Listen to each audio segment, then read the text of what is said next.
Okay, good day. Nandito muli tayo sa Jet PC Lakad. Alam ko naman na yung iba sa inyo alam ang ating usapan sa ngayon. Kung madalas na pinag-usapan ngayon, nakikita natin sa screen natin yung salary increase ng government employees. So ngayon ay patuloy ng inaaral ng BBM ng mga komite sa ating Kongreso, Executive and Legislative. So, pag-aaral para sa posibleng pag-aksesa sa taong 2024, nagpalabas na ang ating gobyerno higit dyan. So, paano ba nagkakaroon ng pag-aaral sa ganitong sitwasyon? So, ayon sa kanila, suportado ang salary increase ng government workers, pag-aaral para sa pag-aksesa na magagawa ng gobyerno tapos na sa unang kalahati ng 2024. Gagamitin ang mga resulta ng pag-aaral upang pinuhi, pakusayin ang kompensasyon ng tauhan ng civilian government personnel upang itaguyod ang isang kapaligiran na nagtataguan ng social justice, integridad, kausayan, productivity, pananagutan at kausayan sa civil service habang sinusuportahan ng fiscal prudence. So, talakayin natin. So, ano ba yung expansionary fiscal policy? So, ito yung boosting to create demand to stimulate economic growth. So, ano ba yung napapansin natin sa pamumuhay ng ating bansa? Okay. So, marami tayong nakikita mangyayari. Minsan tumataas ang piso at minsan bumababa naman yung piso. Okay?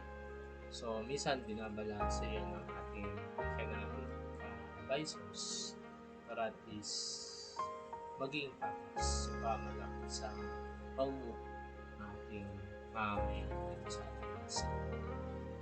So, sa fiscal policy, makikita nyo, maraming pinagagamitan, maraming programa, maraming proyekto, maraming aktibidad ang ginagawa ang ating pamahalaan.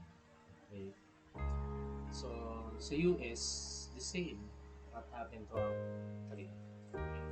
Kaya, nakatutok yan doon sa mga malalaki at maliliit na kumpanya. Especially, yung mga macroeconomic conditions. Okay. Sa fiscal policy din, nandiyan yung expansionary fiscal policy. Ito yung mabilis na pagdugon sa ating ekonomiya. Yung contractionary fiscal policy, nandiyan naman yung mainam na dapat ginagawa sa ating ekonomiya. Okay? Dapat magbalanse yung programa, aktibidad at proyekto ng ekonomiya ng ating gobyerno sa bawat mamamayan. Okay. So, makikita natin na merong paggastos ang gobyerno natin na minsan ay sobra. Okay. So, tulad na lang yung Senate building na ginagawa sa BGC. So, nais patigil ng ating Senate President Jesus Roderio. Sa palagay niya na sumusobra yung pag-spend ng pera ng gobyerno or mga tax. Okay? So, syempre, yung pera yung galing sa atin bilang mamamayan. So, bawat Senado at Kongreso ay tinatalakay yan kung maayos ba o dapat bang ipagpatuloy, tingnan mabuti yung mga budget na inilalaan sa mga programa ng ating gobyerno. Ganun din sa contractionary fiscal policy. So, the same din, i-balance ang lahat ng ginagastos na ginagamit sa mga programa at aktibidad ng ating gobyerno. Okay? Kaya sinasabi dyan, balance. I-balance ang lahat. Okay? Kaya nga, mayroong mga budget hearing na nangyayari sa ating Kongreso at Senado para maging pagkasa yung pera na nagmumula yun sa ating mamayan. Ano ba tong perang to na tutugon sa atin? Ito ay buwis. Okay, akin sa ng gobyerno. Yung mga iba't ibang klaseng buwis. Services, assets, natin. So, marami. Sa nakikita mo, malaki yung nakukuha sa atin. Lalo na nung tumas pa yung ating service na ibigay, service contributions pag sa PhilHealth. Okay. Kung saan, yun din ay contribution natin para sa mga program, gawain, at proyekto ng ating gobyerno. So sa fiscal policy, nakikita mo, fiscal policy is a government-initiated measure to alter the concerns and government spending, creating a macro-level impact on nation's economy. Okay. Alam mo, madali lang magtaas or magbigay ng pagtaas ng sweldo ng bawat mamamayan. Sa pribado, ganyan din. Private company, they align each strategies and solutions to increase the salary of their workers. Nakikita nila kaya ba ng mga maliliit na negosyante pagtaas ng sweldo dito. Ganun din ang mga malalaking kumpanya. Kaya isa sinasabi ng mga samahan ng kumpanya, pribado ang kumpanya sa ating bansa. Titingnan muna natin ang mga small business dito sa ating bansa kung kakayanin nila yung pagtaas ng sweldo. Kasi iniwasan din nila yung magbawas sila ng worker nila. Ganun din sa gobyerno. Okay. Ang gobyerno naman titingnan kung ano makakabuti. Usually, ang pagtaas ng sweldo na nilalagay nila sa performance, nilalagay nila sa services, sa mga benefits. Okay. So ngayon, gusto yata nila talagang tataas yung sweldo ng mga nasa gobyerno. Kaya nais nila makakuha dito ang ating Pangulo. Ganyan lang, syempre meron siyang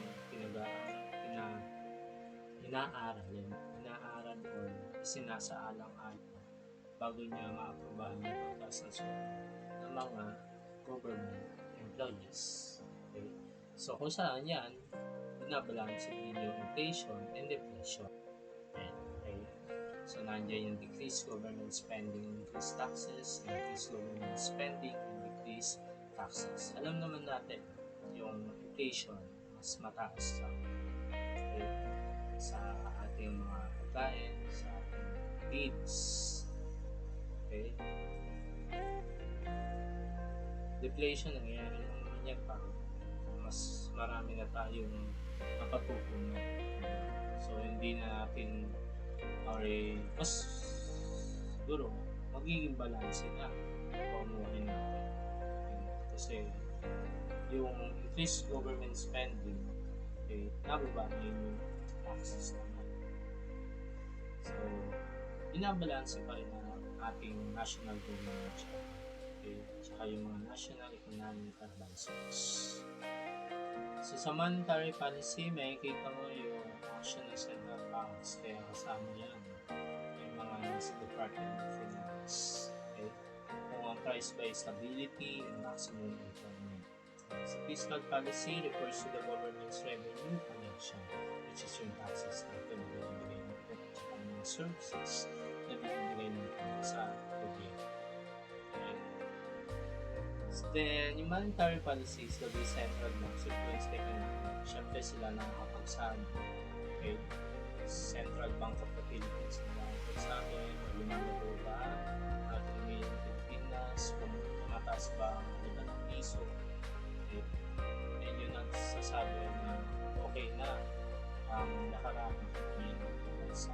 Siyempre, sila ang may polisiya ng Pilipinas. Mga sinasabi natin mga nasa executive level ang ating.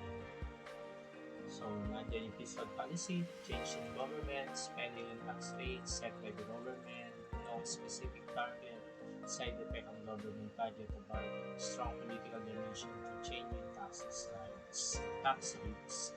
Monetary policy, change in interest rates, money supply set by central bank, target inflation, okay, side effect on exchange rate and housing market, mostly independent from the political process. Okay. Napaka-importanting malaman natin yung differences ng dalawang yan. Kasi, hindi tayo nakaka-intindi o nakakaunawa matatagal. Diba? Ba't may pag-aaral pa? Dahil mo dyan sa mga pag-isaying yan. Yan dapat sa alang-alang natin. Okay? So, yung monetary policy, fiscal policy, okay? Nandyan yung central bank changes in interest rates, faster demand side, control inflation. Sa fiscal policy, nandyan yung gobyerno, taxes, government spending, takes longer, supply side, full employment, economic growth. Okay? Yung pagkakaparehas nilang dalawa to establish economy, promote growth, short and long-term services. Okay? So, yun